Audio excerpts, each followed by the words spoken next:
qu'on prenne conscience de ce qu'on doit faire, ce qu'on doit avoir comme attitude, comme comportement pour que ça devienne une réussite. Et qu'on puisse dire, je suis victorieuse, je suis un gagneur, I'm a winner. Mais ça ne se dit pas, ça se vit parce qu'on a pris la bonne et la meilleure posture.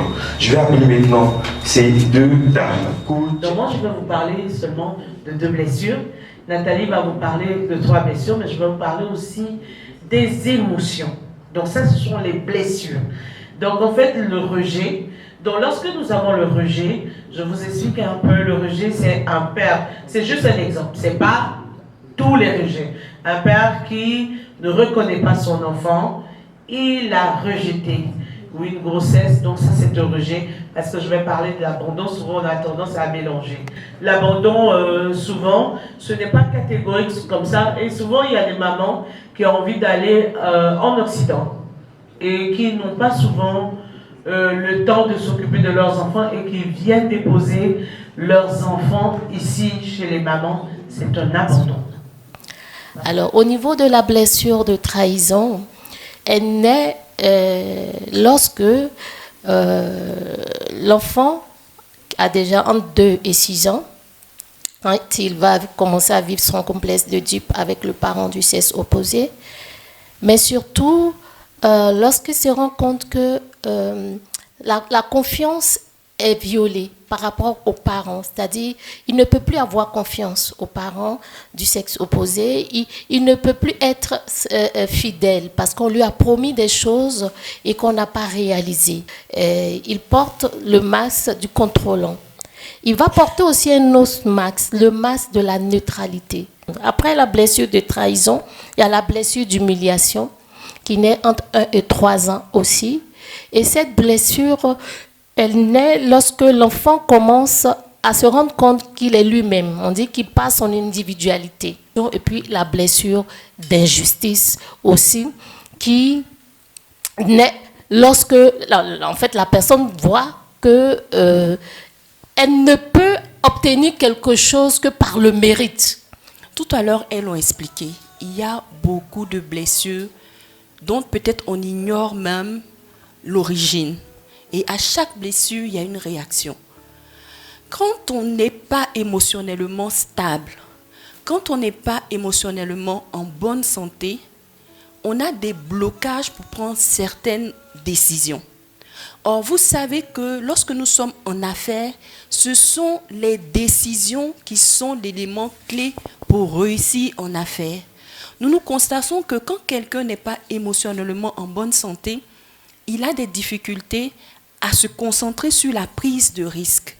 Généralement, on essaie plutôt de se conforter dans sa position, de se reconforter, plutôt que d'aller de l'avant. Et dans le contexte professionnel, on ne nous a pas demandé de tomber amoureux les uns des autres. On dit, respectons-nous et travaillons.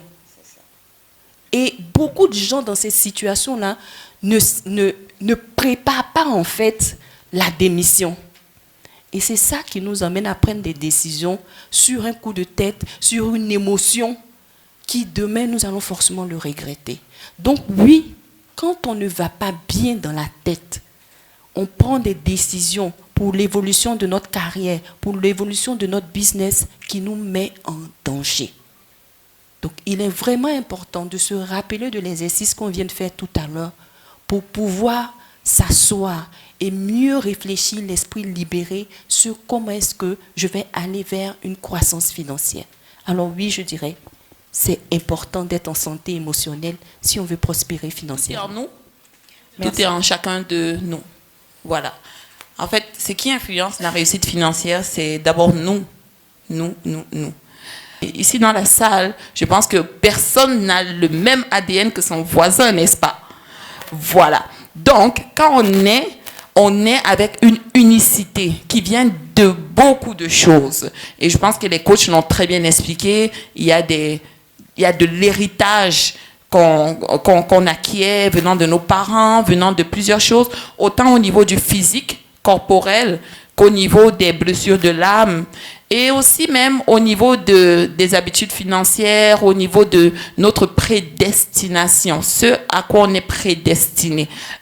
Nos propres expériences ont une influence sur notre réussite financière. Et pour ça, c'est pour ça qu'il faut souvent s'arrêter et faire le bilan.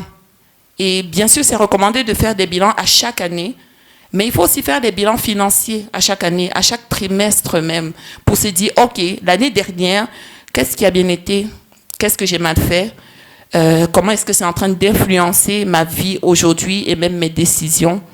Bref, on pourrait en parler toute la journée, mais il y a énormément de facteurs qui influencent la réussite financière. Il faut simplement s'asseoir, faire le bilan, et vraiment faire le bilan écrit et se confronter à ça. Merci beaucoup Valérie.